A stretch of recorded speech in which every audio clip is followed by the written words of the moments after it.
This is Champion of the Underdog, where we skip the management theory and get to what works. I'm John Graci, keynote speaker, trainer, and author of 8 leadership books with 30 years in the trenches. I've been featured on CNN and Fox News, but what matters most is helping you lead better today. Think of this as the after-the-work conversation you wish had happened more often. Folks, we have one marketing plan here at Champion of the Underdog. It's you. You're it. This is where I need your help. Spread the word on this podcast. Click subscribe, click share, click follow. Cut the link out and send this episode to someone else if you really like what you're hearing. You see, when all those things happen, it changes the algorithms on the platforms and causes the podcast to be pushed forward so more people can see it. Thank you for doing those things, and if you don't, well, I'm just not going to be here. I appreciate your help. You are my marketing department. So let's delve into today's topic.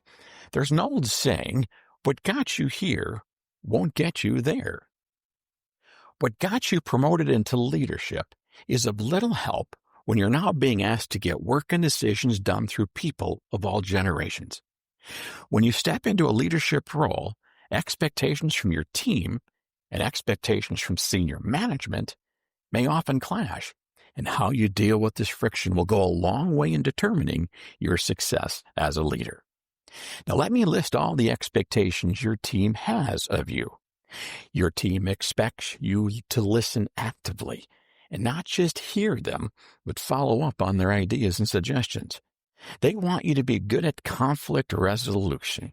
Yes, they want you to confront the people not doing it on behalf of the people who are doing it. And yes, they expect to be treated with dignity and respect. They want support, trust, and they want to feel valued. They want honesty when they mess up or even when they're doing well. They want a leader to delegate everyone, not just the most cooperative and willing people. They look for a leader who can motivate across generations, from Gen Z to baby boomers. They expect the leader will be clear on why change is necessary. They want a safe work environment. They want a leader to play a role in their growth and development. They expect loyalty, and you will serve as a barrier. You will also protect them, yes, from upper management. Now that's quite the list. Now let me list all the expectation management has of you. They expect a leader will listen to their employees, follow up on their ideas. They want you to be good at conflict resolution, and yes, they expect you to treat team members with dignity and respect. They expect you will support, you will trust, you will help your employees feel valued, you will be assertive, you'll let people know how they're doing. You're going to be good at delegation. You're going to be good at motivation. They expect a leader will be clear on why change is necessary. They want a leader to create a safe work environment. They want a leader to play a role in the growth and development of their team members. And they expect that leader to be loyal. Now that's quite the list.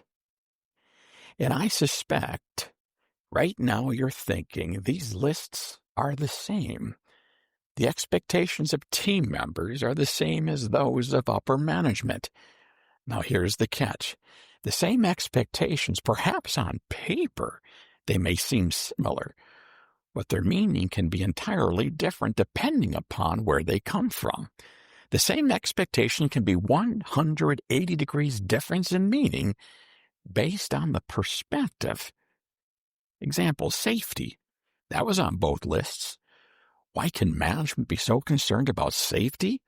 How about OSHA, lawsuits, liability, workers' comp? Now, why can employees be so concerned about safety? Maybe they don't want to get hurt. How about training and development? That's on both lists. Why can management be so concerned about training and development? Well, how about mean, lean, fighting machine? Proficiency, right? How about employees? Why can they be so concerned about training and development? Well, maybe they want to get promoted, or maybe they don't want to be demoted. So let's keep things simple. If you add up all the expectations your team members have of you as a leader, it's all about them. That's what your team members care most about. regardless of the generation. They want you to listen to me, trust me, recognize me. They all have these expectations, and they deal with human relations, compassion, and feelings. Now, if you look at the expectations upper management has of you, what are they most concerned about? Not always, but most. It's proficiency. It's profitability.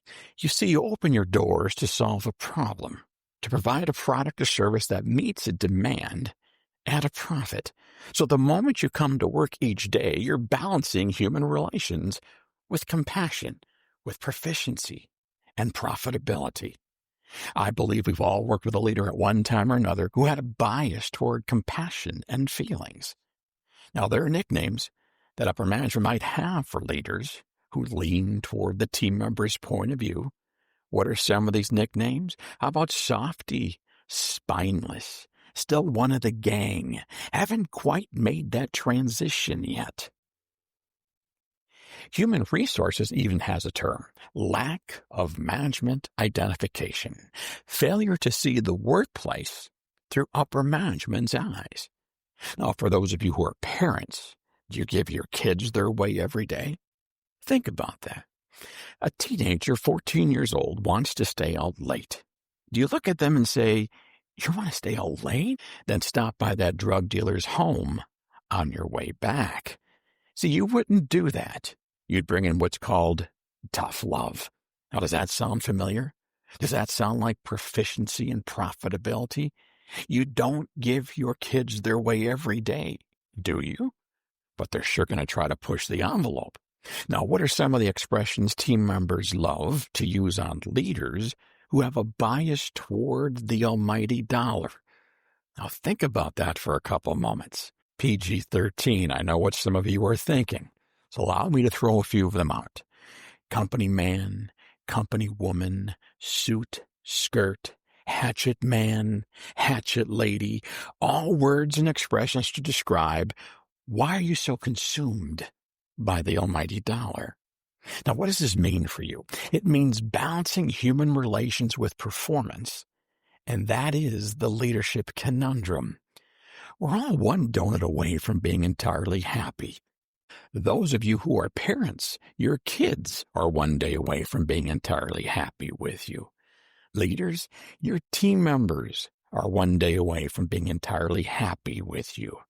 Leaders, upper management is one day away from being entirely happy with you. They don't give statues to critics. They give them to leaders. Now, the bottom line, what got you here won't get you there. Just because you're good at doing it, providing it, servicing it, and making it, doesn't necessarily mean you're going to get there. It takes skills to be effective in working with others. So how do you balance those expectations? Apply the leadership skills I encourage you to do in all my podcasts. Because the truth is, the most successful leaders understand expectations and lead with both heart and proficiency. Now that wraps it up. No slides, no theory, just answers. Subscribe now, so the next episode's already waiting when you need it. Got a leadership question? Send it my way. Want to grow faster? My digital courses are in the show notes, and I'd love to connect on LinkedIn. Talk to you soon, and remember, if you're not coaching it, you're allowing it.